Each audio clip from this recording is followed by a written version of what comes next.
Sense to me. Not recording yet. I don't know.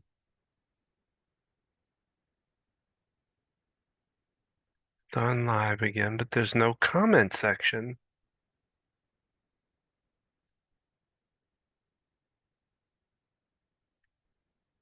Yeah.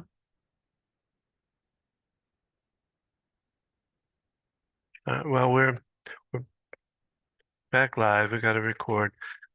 So I guess what I would suggest, since we are live now on YouTube, is that if you have questions, you can to me directly at 704-562-1630, and I'll be able to relay. I don't know what's going on, why now we do not have our I gotta let Gina back in.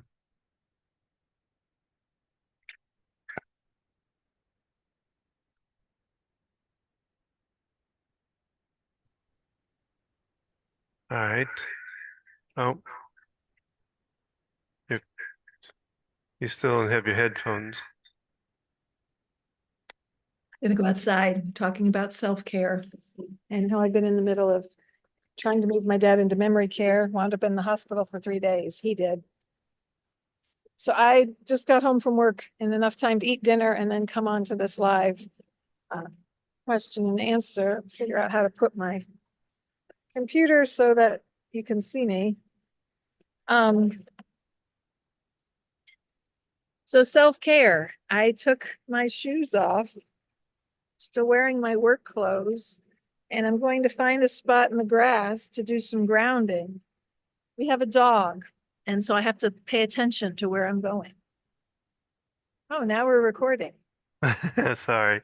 This is, I don't know what YouTube's done, but for some reason, we're not getting comment section on it. So again, I'll remind everybody to text me directly at 704-562-1630.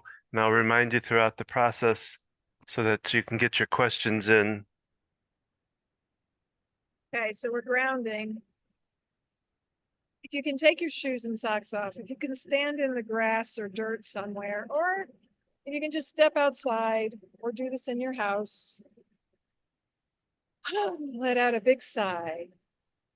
I'm going to take a deep breath in. And as you breathe in, reach up to the sky, stretching your arms as far as you can stretch them. And then we're going to breathe out and we're going to let our arms fall down at our sides. If you have the balance, you're standing up and you can reach towards your feet, but just let yourself kind of flop.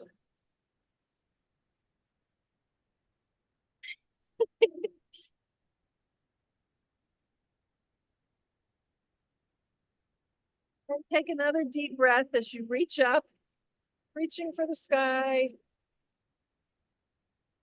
And breathe out and bringing your hands down.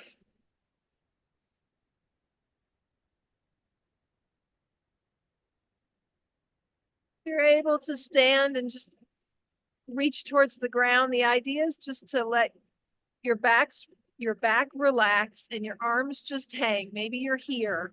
Let your head hang so that gravity is helping to loosen up all your muscles and joints. So it might look like this.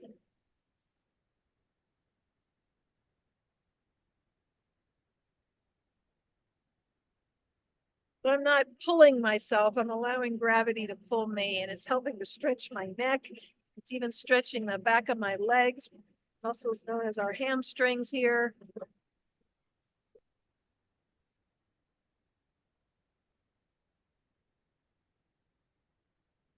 And take a deep breath in one more time, reach up and breathe out. And now I'll find a place to sit.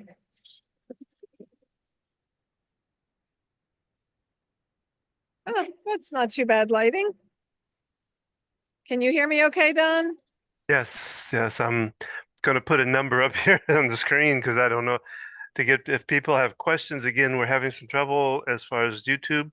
You're listening, you're listening to and watching Ask the OT, where you can ask questions about your aging loved one and you being the caregiver, or maybe it's caregiver That's for your spouse. just, you're a family member and maybe your mom's taking care of your dad, or your parent lives in a facility, or they have a caregiver in the home, or your sibling is caring for them. We can all still care for aging loved ones, whether we're the direct caregiver or not. There's so many different ways that we can help support. Oh, I hold don't it, know. hold it up, hold it, Don, hold it still. You're bouncing it around. Yeah, I know, because it just looks kind of weird, It like a works. telethon. You Call now. Operators are standing by. No, this is for text purposes. Just gotta to, hold it up or they can't see the yeah, I number. know. That I was wish. so caring for aging loved ones. It doesn't always look like that you're the direct caregiver, but how can we support our aging loved ones? How can we support the people who are caring for our aging loved ones? My mom has been the caregiver for my dad for some time now.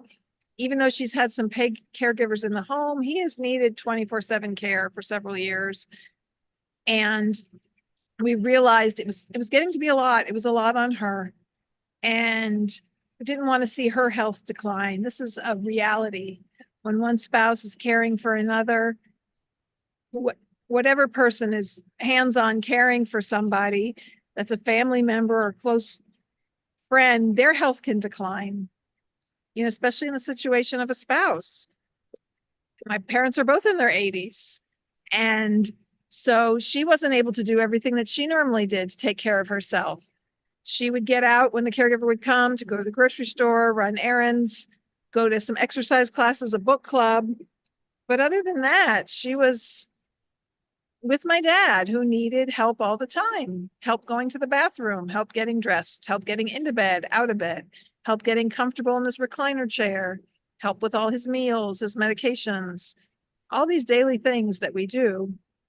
When someone needs assistance to do them, that means that person who's doing all that has less time to do other things that they need to do to take care of themselves.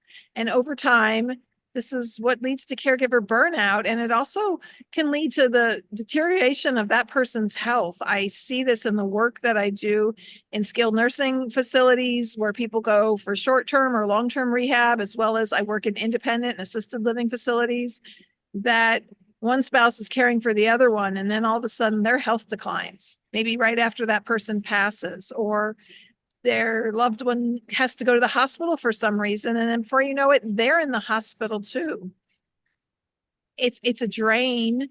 We love our family, we love them, and maybe even enjoy caring for them, yet it takes a toll on us. And I see that firsthand as I was supporting my mom and being there at the hospital for my dad, to advocate for my dad when someone's in the hospital. Oh, you have to be there. The doctors say we round sometime between 10 and 1. And so you got to be there at that start time if you want to talk to people. And you do a lot of waiting. And each department doesn't necessarily communicate well with the other departments. And as much as I know and have understood from my profession and from my dad being in the hospital several times before, Don being in the hospital, there were still things I didn't know. And his medication things still got messed up when he left the hospital and went to the facility. And that is a big issue that I see. I get people all the time. I evaluate people on weekends at the short-term rehab where I work. People, they like to send people out the hospital on the weekend. You're either going home or you're going to a facility. And I get a lot of new people that come in. And on the weekends, most facilities don't have their own pharmacy like a hospital does. They have to send out for the medication. They don't have a doctor on staff that's there all the time, only maybe just 1 or 2 days a week. And in order for you to get your medicines, the doctor has to order it, and then it has to be filled in the pharmacy. Oh, there's a whiteboard. I don't, I'm just trying to put something up here instead of holding this up. Oh, that's interesting. Sorry. And so, just the confusion that goes on with this. I've seen it firsthand now as a family member, and how the discharge summary from the hospital list of medications did not match what they put on the FL2 form from the hospital. And then I did hand them the discharge summary, and that somehow got misplaced. And it took a couple days because of the weekend to straighten it out. So this is how I want to support other people. I've done a lot to help support my mom, my dad, and advocating for them and helping them navigate this system that is confusing. um, Sorry.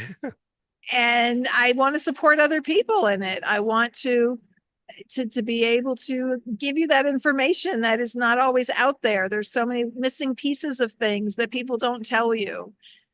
And it helps to have an understanding of the way the system works to be able to work within it. And so wherever you're at in your journey, that's why we do this Ask the OT, and why I consult one-on-one with people to talk about things, whether you're just wondering, okay, what are the next steps? I'm concerned about my parent. Are they still safe to be home alone? Or they're already living in a facility and you've been frustrated.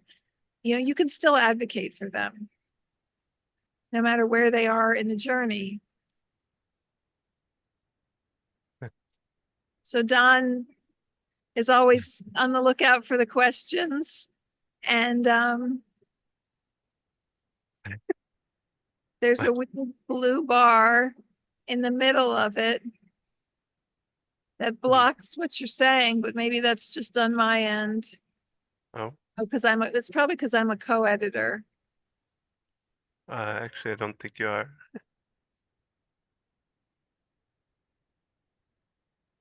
So I'm here, I'm creating pamphlets of information, and this is something I'll provide people. And, you know, in working with me one-on-one, if you have just some questions about your loved one, if you want, you know, you can go to companies and they can help you find a facility for your spouse.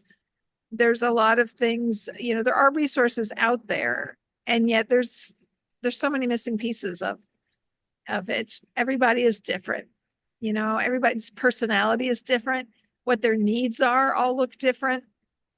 Their family dynamics affects that. And it's not just this is how you do things and, you know, what you need to do. It's having to understand the person. And as a therapist, when I go in to see people, no matter where I'm at, you know, I get to know them a little bit. I build a rapport with them. I like to find out where they're from, you know, what they did for a living, what hobbies they have, and then looking at what's going on with them mentally and physically and emotionally, as well as, you know, what's their current status. As an occupational therapist, we evaluate what their prior status was, what they were able to do, typically before they went in the hospital or whatever incident brought them to therapy, and where they're at now. So how they're limited, whether it's moving an arm or a leg, or being able to do things like go to the bathroom or walk or reach into the cabinet to get themselves a drink of water, be able to give themselves their medicines. Just all these daily activities that we do and we take for granted when we're able to just jump out of bed and do them. So as we do these Ask the OTs, you can send us questions ahead of time. You can join us when we figure out our issue we're having tonight. If you want to be live on Zoom, you can do that. We can invite you to that because we do this through Zoom, but then we stream it here on our YouTube channel at Focused Healthy Family. So you can anonymously send a message. You know, you can go back and watch previous videos we've done covering different topics, and be sure to check out our podcast. We've been doing that for 2.5 years, Don? And we started with the focus of families and, you know, children with, you know, just general family topics. And over the past at least year, we've been talking more about the sandwich generation and juggling different responsibilities of caring for your parents, your children, and yourselves. We're all juggling different things in our life, no matter where we're at. And if you have an aging loved one in your circle, even a friend or a family member that you don't even get to see all the time, having more information can help you to support the other people that are closely there taking care of them. Through the process I've been through with my parents, I've reached out to my brother and my sister and I've told them, can you do this? Can you do this? I've let them know what things that they can do to help. I've told them, before we moved my dad, he was anxious. I said, can you guys check in on him, call him, see how he's doing? There's just so many different things that you can do to help those people who are hands-on doing the caregiving. So if you have an aging loved one in your life and you want to support them and you want to support the other people that are caring for them, you've come to the right place. And we'd love to help. If you want us to speak at an organization or a group of people, whatever type of support group, or just a bunch of people you know, or just your family members, Don and I do speak to people on these topics and share some different resources. I'm trying to see if I can fix, sorry. I'm When is our next Ask the OT, Don? it's a good question. Let me take a quick look. Again, one of the things the